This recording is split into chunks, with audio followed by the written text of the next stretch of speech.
What's up, in this Louis Say Rich Legs Media? This is stage 6 of the Dauphine. Remember to hit the like button, subscribe to the channel if you haven't, and let's get into this. Today was stage 7 of the Dauphine, and it came down to how was it a battle between Pogacar and Jonas Vingegaard? I think Visma Lisa bike they put up a good fight. They brought the A game today. They brought it and they took it to Tadej. But Tadej is, like I said earlier in the season, he's put his body through so much more. He's taken his, like, especially doing Paris-Roubaix, and especially in that Paris-Roubaix when he said he didn't numbers his, but he hasn't seen, just to keep up with Matthew Van Der Poel, just to be at the front, just to be competitive. He's a much smaller rider compared to everyone else, so he's got to put his body through paces that other riders are not. So he is developing a strength and just no one else can touch, basically. And in order for Jonas to be competitive, Jonas has to, next year or the year, he's got to do some of these one-day races. He's got to, raise his level of intensity. And you can do all of the specialized training, whatever he's doing, it's not going to cut it, buddy. It's not going to cut it. And the crazy thing is that coming behind Tadej Pogacar, he's bringing the likes of Isaac Del Toro, maybe Juan Ayuso, maybe João Almeida, but more likely Isaac Del Toro. So and these guys they're gonna learn, they're gonna understand this is how you do it. They're gonna follow the blueprint. And today was just like you saw yesterday. Tadej rode Jonas Vingegaard off the wheel pretty quickly, and he did the same thing again today. So this is a look at the stage. What did the stage look like today? So this is stage 7, and on the first climb, Visma went hard. They got rid of a lot of the UEA guys. So in this stage race, Tadej doesn't have the specialized climbers. The specialized climbers will be at the Tour, so he will be isolated a lot less. So by the time they got over the second climb, the only person he had with him coming down the back was Pavel Sivakov.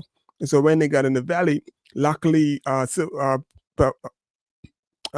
was there, and he was able to go to the front and do all of the pacing and keep the tempo up until they got to the bottom of the last climb. And the crazy thing, which was cool, you can see Tadej radio to his guys up front. No, he radioed to the car. Like, firstly, I guess he radioed to Sivakov. You need anything? You need a drink? And Sivakov was, yeah. So Tadej went back to the car, got some drink and gels or whatever that Sivakov needed, took it up to the front. So he went back to the car, rode past everybody, fed Sivakov, and then dropped back at the line. And if you're a competitor watching this, you'll be like, holy cow, what the hell? What do I have to do? This man is just making this look like a Sunday ride. So this was the climb. You see, it's a Category O climb. And then this is where the first climb, they basically Visma went hard and got rid of most of the UEA guys.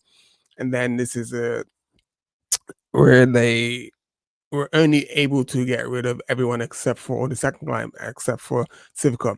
So I might have that a bit wrong because I didn't see the race from the beginning, but I know that by the time they got into the valley, you had Bardet off the front, and he started the last climb on his own. And I was quietly wishing, hoping like Bardet could get because tomorrow's going to be his last day. He retires. His dad was at the finish line, and I was quietly hoping that Bardet would make it to the finish, but he didn't. So let's just change this up. So to make the screen smaller, and then we're going to bring into the race. Let's go through the race. So we're at 15 kilometers to go. We're just about to hit the last climb. And Sivakov had been on the front for a little while, but then Sivakov dropped back because the decathlon guys decided to go to the front, and they put that what they were riding for the young Paul Saxo. So basically, they're saying this young Frenchman, he's going to be the next coming of Roman Bardet. So his name is I didn't get his name there. Let's see, his name is. If you could get real quick, it came up really quick on the screen, and he's pacing Bruno Armada. Bruno, it begins Bruno A, and you can see they're about to catch Roman Bardet, and just as they catch Roman Bardet, Sepp Kuss decides he's going to take a fly. Now, watching Sepp Kuss the day before and how, basically he just is not the Sepp Kuss of it. He just has nothing in the tank. And Tade knew this. Tade, obviously pays attention. So they caught Sepp Kuss. Once they caught Sepp Kuss, you see Tade. Tade just goes over the top of Kuss and then pretty much instantly drops everybody. And then he drops Pogacar. Then he drops Jonas Vingegaard. And the crazy thing is, once that Jonas realized that, okay, we've got a gap on everybody, Jonas realized, okay, I might as well just ride. Then he got caught by Lipowitz would ride hard and ride good, but he wasn't going hard enough or fast enough. So Jonas tried to use him, but he just wasn't able to keep the pace. So Tade would continue to ride on, and the Jonas actually got into so it went out slowly, 7 seconds, 10 seconds, 20 seconds. Then Jonas started it looked like he was pulling time back, and he pulled it back to 18 seconds or something like that, just as they hit the last part. And then inside of the last, then Tade pushed out to 24 seconds. And once Tade realized, okay, I got this, there's no need to push and burn any more matches. So he eased off. He said in an interview he eased back, and then he also pointed out in an interview that he his guys, he doesn't have his main climbers here at this race. So in the Tour de France, he will have more firepower behind them, going into the mountains. So when they go into the mountains, they're going to look to destroy every and anybody. So I think whoever Visma Lisa bike's gonna bring to for Jonas, they're gonna have to need to step it up, because we know that UAE has some serious firepower. I don't know if they're gonna bring Isaac Del Toro to the Tour de France. They may or they may not, because he's a really strong rider, and that's some serious firepower. Because the crazy thing about Isaac Del Toro, he has that same kick. So just imagine Navarez, going hard, and then you have Isaac Del Toro behind Navarez to give that initial kick that is very similar to Pogacar that he likes. And then after he gives that kick, and then another kick. So if you're competitors, first you're on the wheel of Navarez and Pogacar and Isaac Del Toro, and then you got to follow that.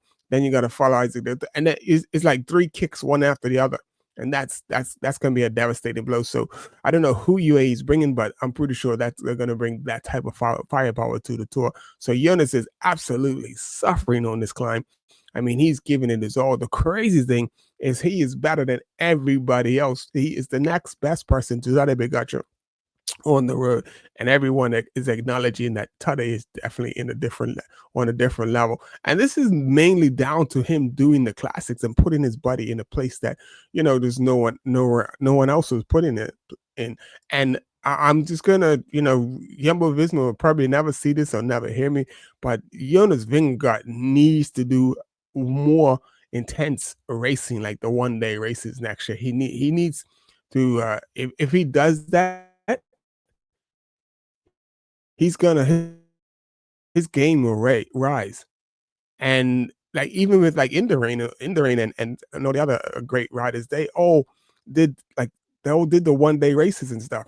They all did the races to increase that power. And but anyway, that's about it. So this is Tadej Pogacar coming across the line. He won quite comfortably. He got off the gas in the last kilometer, and when he got off the gas, Jonas Vingegaard was able to pull back a few more seconds. So he's gonna, instead of finishing 24 seconds down, he finishes 15 seconds down. So he pulled back 10 seconds because Tadej got off the gas, and then Lipowitz is going to come in a minute and 19 down in third place. An excellent ride. He's got the best young rider's jersey, and he's the best young rider. And then he also in the fourth place, I don't get his name, but Remco came in fifth, and he lost more time, so he's down to 2 minutes, which is crazy. I really had my, I really had it, but it's not to be. I really thought Remco, but this is cool because what he did do, he didn't panic. He rode his own pace up the climb, and if he's going to do the Tour, it's a 3-week race, and I think as the Tour goes on, he will get stronger as the Tour progresses. And so I'm still got money on Remco. I think he will do better than Lipowitz in the Tour. So we will see. He's not going to get that third place in this tour than this time in the Dauphiné, but I still got fingers crossed for Remco Evenepoel. I think he'll be able to do some damage in the tour, and I think he'll do well. And I think there's a good chance that he'll finish on the podium and possibly get the best young rider as well in the Tour de France. But he didn't do so well, so I think it's good for Remco. I like what I'm seeing, and he's got spirit, he's got heart, and to develop into the type of rider to be a Grand Tour rider, I think he's on the right path, and he is going to be a really good rider. So he's got Lipowitz in his way. He's got the young Paul Sexers coming up from the decathlon, and yeah, and then he's got to get around Vingegaard. So I think Tadej's going to get his 5. So this year will be 4 years if he gets this tour this year before Grand Tours. Had he those 2 that Vingegaard won, he would have been going on for 7 Grand Tours. But that's crazy. So anyway, we'll see how it goes. This is Indus Luby Savage Legs. One more stage tomorrow. What's this tomorrow's stage look like? Let's have a look and see what tomorrow's stage looks like. Yeah, this is stage 7 for tomorrow, and as you can see, it looks like it just starts on, like, I guess we'd say sea level, close to sea level, and then just gradually works his way up. And they don't finish. It's not like a mountaintop finish, but they do finish on a plateau. So they climb to the plateau, and then there's like some maybe 3 or 4 kilometers to the finish. So, but there's a category 1 climb, category 2, and there's a bunch of little climbs. So you got a category 3, category 2 to start off with, and these climbs are fairly short. And then the category 1 climb, I have a feeling that Visma will probably try to do something on that category 1 climb and then try to isolate Pogacar. But it doesn't make sense trying to isolate him because he is the strongest person you could do it like he's just the strongest person in the field right now. But we will see what happens. Stranger things have happened. And then you can see there's a really small category 3 after the bonus, the sprint points or the intermediate sprint. And then the category 2 climb, that's sort of longish. So 6.3 kilometers is 6.6%. And then the last climb is category 1 climb, 9.7 kilometers at 7% average. And then it levels off on the plateau. And then there'll probably be a little bit of sprint for the finish. Anyway, that's what tomorrow's stage looks like. And I will see you tomorrow for the conclusion of the Dauphiné. And then it's all to play for only Tour de France. Anyway, in Sluby Savage Legs Media, hope you like that. I did. And we will see you tomorrow. Peace.